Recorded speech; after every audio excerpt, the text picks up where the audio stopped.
Hi, my name is Shuli. I am community leader for Hackaday IO. So I just want to take a moment to introduce you to Chris Conlon. Chris is a device security expert and software engineer. He's an active developer for the Wolf cryptology and cryptography engine. So round of applause for Chris. I think that's on. You guys hear me? Okay. There we go.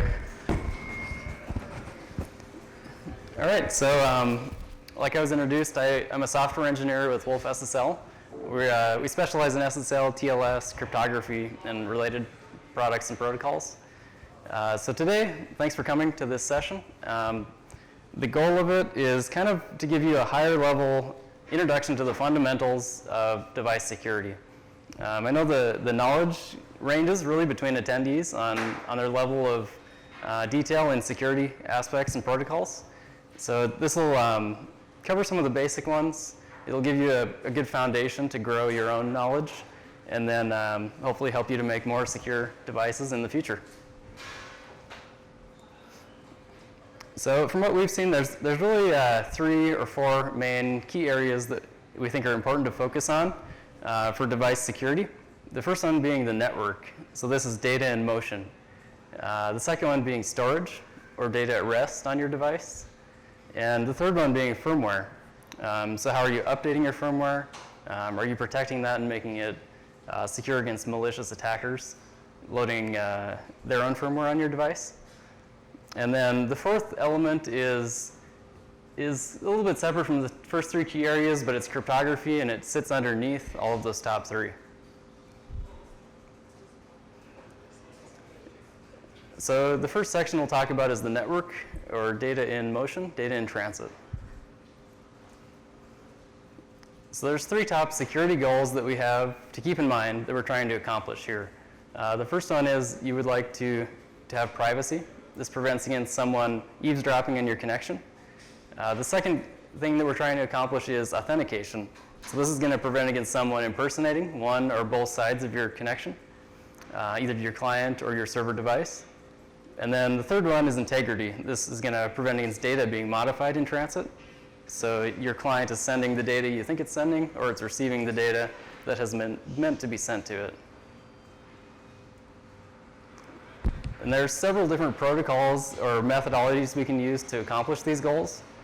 Some of the main ones being SSL and TLS, which is secure socket layer and transport layer security, or IPsec.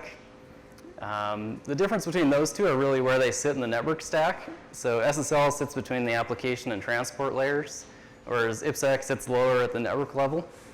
IPsec would be your application and everything sitting on top wouldn't really even know that it's being secured by IPsec underneath, which is convenient for the application, but it's also less customizable for each application. If you have 3 applications, for example, and they all want their own security settings, that makes it more difficult. Whereas SSL and TLS lives more in the application layer, so they can each customize the settings they want, the peers they want to trust, etc. And then the other thing sometimes people do is design their own protocols. This is sometimes a lot harder than you think it might be. Even when you look at like an established protocol like IPsec or SSL or TLS, there's vulnerabilities found and problems and issues every year. And those are by groups of people who are cryptographers and do that for a living. So I just warn you twice before you go and implement your own protocol. So the most common used protocol between those two is SSL and TLS. So I'm going to dig into that a little bit deeper. You may be curious where it sits. So this is a simplified diagram of the OSI model. You have the transport layer in gray there. Typically that's TCP/IP, but that may be UDP, Bluetooth, some other protocol of your choice. The blue boxes are the SSL and TLS protocols. There's 4 sub-protocols within that. There's the handshake protocol, the change cipher spec protocol, the alert protocol, and the record layer. The handshake is responsible for authenticating peers and negotiating a cipher suite to use. The change cipher spec protocol signals changes in ciphering strategies. The alert protocol pretty much just does that. It conveys alerts, fatal or warning. And then the record layer is really the workhorse of SSL. So that's what's taking care of the encryption and formatting the packets to be sent across the wire. You can see blue boxes here. Those are examples of application layer protocols, which could be either on top of your transport layer or one step up above the SSL and TLS. This protocol has been around for quite a while. It was invented by Netscape in 1994. The first version of it ever being released was SSL 2.0 in 1995. Since then, 2.0 and 3.0 of SSL are now insecure.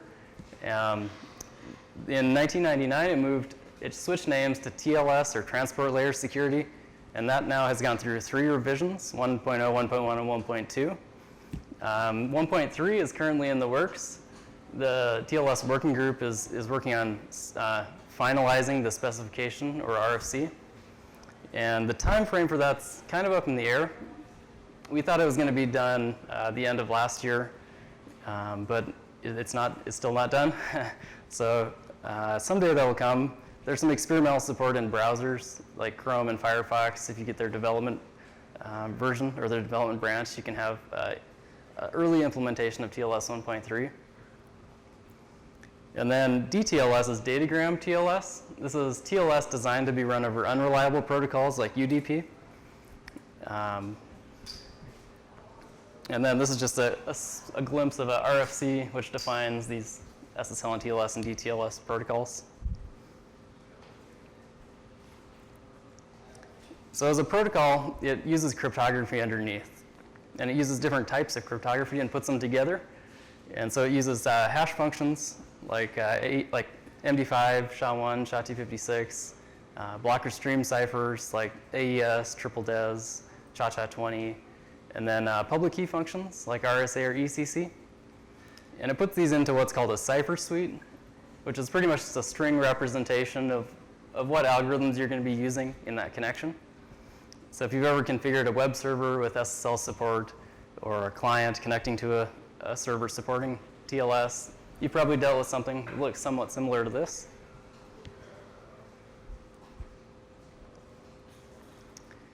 When the client first connects to the server, it goes through a process called the TLS handshake. So this is kind of what it looks like. Some of these messages are optional. So the green blocks are sent from the client to the server. The red blocks are sent from the server to the client. And the yellow blocks are optional that are sent depending on what protocol or what options have been turned on. And so this will accomplish several things for us. It'll authenticate that the client and or the server is who we think it is. It'll establish that cipher suite, so the set of algorithms being used in that connection. And then down when you get to the bottom of it, you finally have your secure communication channel that you can send and receive data across.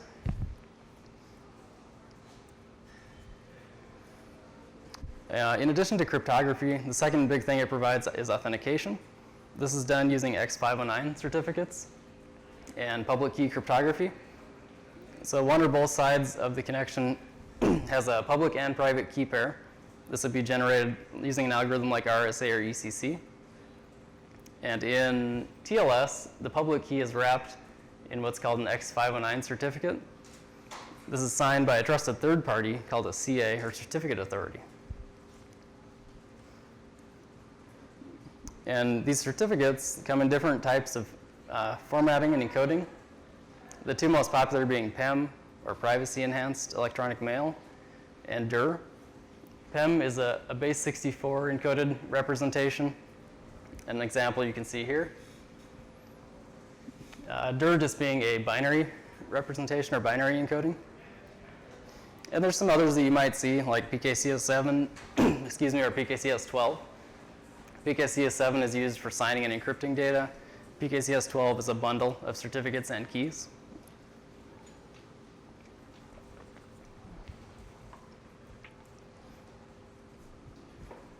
So once you have one of these certificates, you can chain them up. That's called a certificate chain. So that's where every certificate is signed by the one that has come previously before it.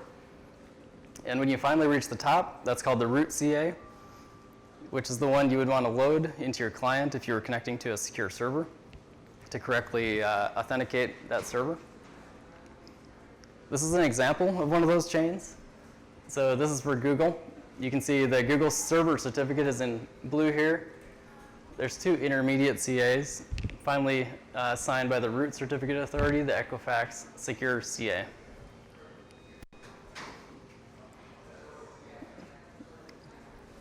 So there's some challenges when we look at embedded use with TLS. As you guys know, embedded chips can be very small, either flash sizes or RAM sizes. There can be a number of operating systems. So there's, 20, 30 real-time operating systems available today. They can be very slow. The processor speeds are not the same as desktop computers, and cryptography is very performance intensive. They can have little quirks like lacking a file system, having varying logging capabilities. Memory handlers can be different. You can use different compilers. You can have different standard C libraries. And the good thing is there's solutions for most of these. So you can exclude algorithms. You can use smaller algorithms. You can select different math libraries to use. And these will help reduce your footprint size, your RAM usage.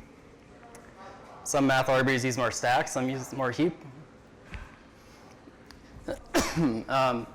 For the OS and the file system and logging, you'll want to look for libraries that have abstraction layers and porting areas that you can tie these into your specific needs. For slow processor speeds, there's a couple things you can do. You can leverage hardware-based cryptography. You can also choose more performant algorithms. And then for compilers and standard libraries, you'll just want to look for cross-compiler compatibility and the ability to be able to cross-compile libraries. So there are challenges, but luckily we can work through them. So the second key area is storage, or data at rest. Now this one might seem kind of obvious at first. So you want to encrypt sensitive information at rest. That might be user passwords, that might be sensitive user data, that might be keys, and only store what you need to store on the device.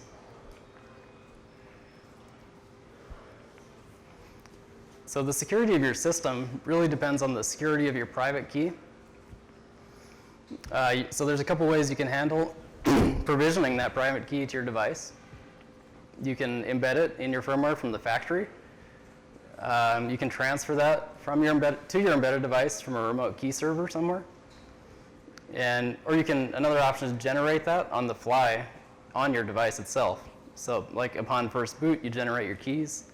And then they're always on your device. They never left your device. So there's less of a chance someone would have intercepted them during transit. And some good practices. You should use different keys for different purposes. So use a different key for SSL and TLS versus code signing versus data encryption. So if one gets compromised and vulnerable, the other areas are still secure. You should also think about changing your keys on a periodic basis. So this will minimize vulnerability again. The longer your key is in use, the more chance it has to become vulnerable.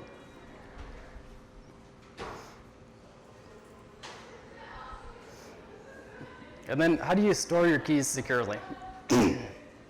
So ideally, you'd have a secure element. You'd have a TPM or an HSM that provides a secure area in hardware for those keys to be stored.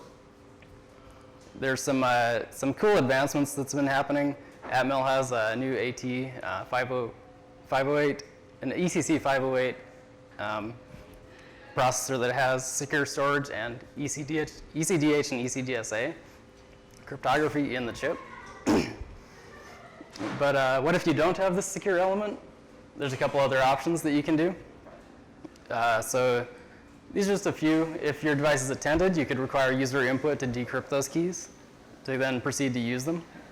If it's not attended, you don't have that option to have that user inputting a password. So you want to take some precautions like maybe automatically zeroing out the keys if the device is tampered with, or using a crypto subsystem that would automatically zero out those for you.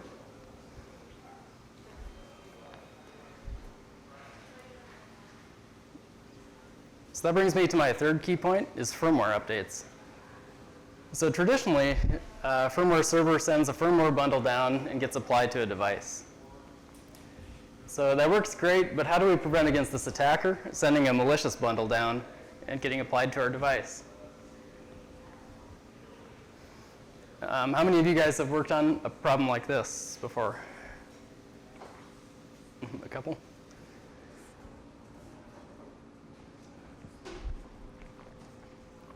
So my next couple slides show you something, kind of a rough outline of how that might be accomplished using public key cryptography and hash functions.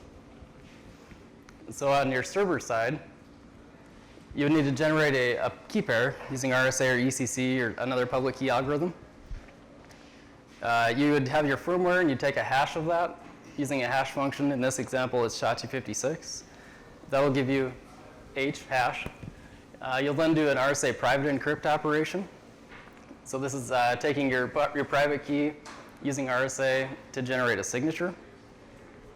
And then this is your signature for that firmware bundle that you can apply.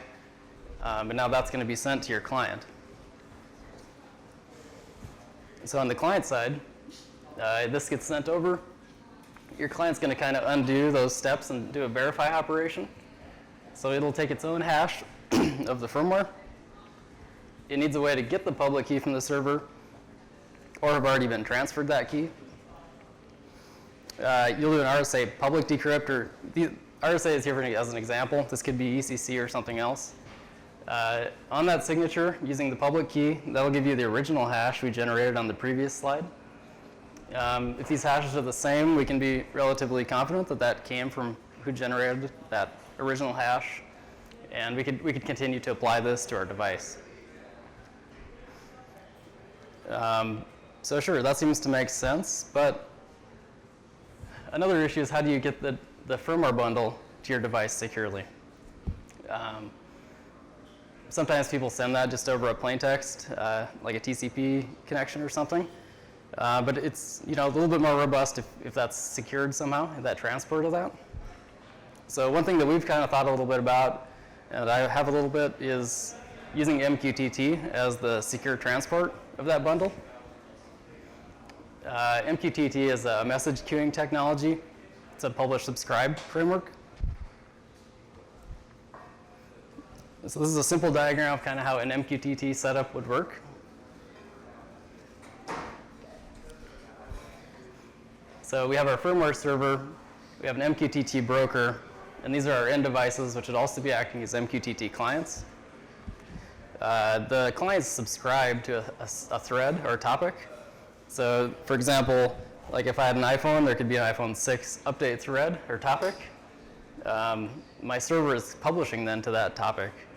So it would push an update to the iPhone 6 update topic. That would get propagated through the broker, and all the clients would pull it down. So that would be done over a secure link like SSL TLS. And then your clients would still be doing that signing and verifying between the client and server that we looked at on the previous two slides. So that's just kind of a rough outline of how one of those systems might work. There's various implementations of that.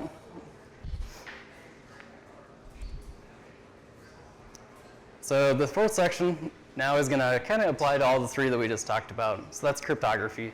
How do you use it effectively and make sure you're using it securely? The first thing to talk about is random number generation.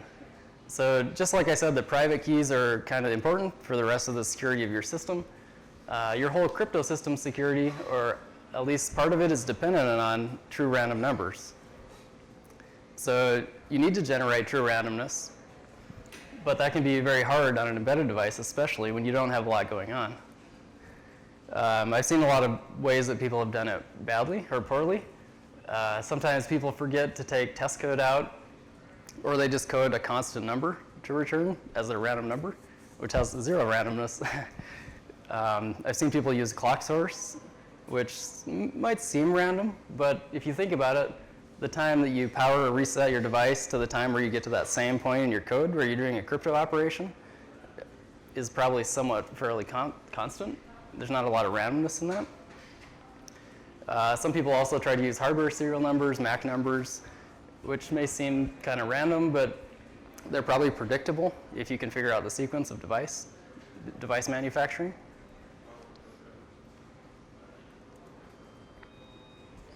Just some quick terminology before we keep talking about random numbers. There's a TRNG is a true random number generator. That's a generator that's getting entropy from your environment. So that could be like ring oscillators, environmental noise, noise on the chip. A PRNG is a pseudo-random number generator. This is a cryptography algorithm that mimics generating randomness. It's a lot faster, usually, than a TRNG, and you need to seed it with entropy from the TRNG, typically. Another thing you'll hear is DRBG. That's deterministic random bit generator, and that's just the kind of the CAVP and NIST's term for PRNG. So those are equivalent, those last two. So you want to verify your RNG is seeded with a good entropy source. Oftentimes the best way on embedded devices is to use a hardware random number generator built into the silicon. And it's really becoming more prevalent that these are found in embedded devices today. These are some examples that I've worked with in the past. So all of these have some form of hardware RNG in the silicon. Alternatively, another thing I recently read about, you could get it from a remote server. And I was looking at this Whitewood Net Random. It's a library that allows you to get randomness across a network. And theirs is actually like a quantum-based solution. You want to make sure your key lengths are adequate. So NIST in this special publication 800-57 lays out a bunch of key recommendations, one of them being recommended key sizes. So this you can see there's a level of bits of security, and then it'll allow you to match up the right key length across all your different types of algorithms. And the effective level of your bits and security is only as good as your lowest algorithm or your lowest key length. So if you were trying to shoot for 128-bit security, but you were using SHA-1, you would effectively only have 80 bits of security.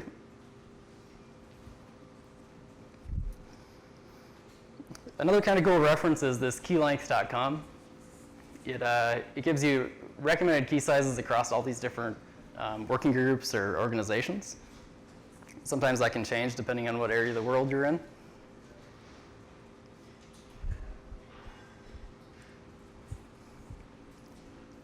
Another thing when you're tuning crypto, keep in mind that algorithms perform differently in performance.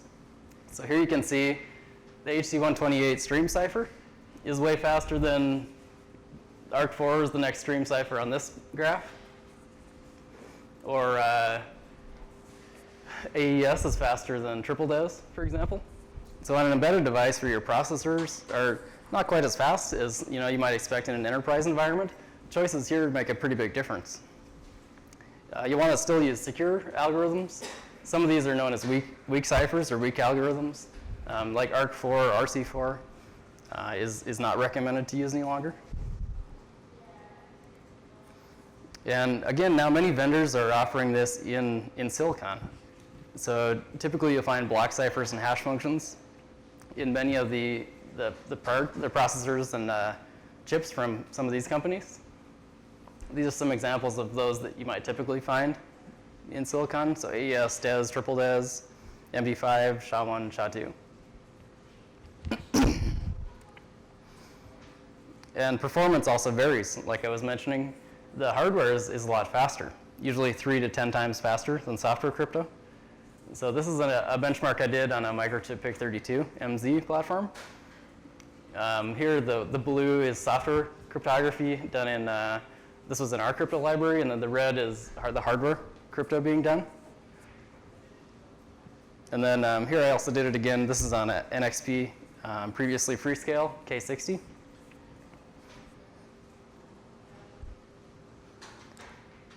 So that was my quick overview kind of some of the areas of security.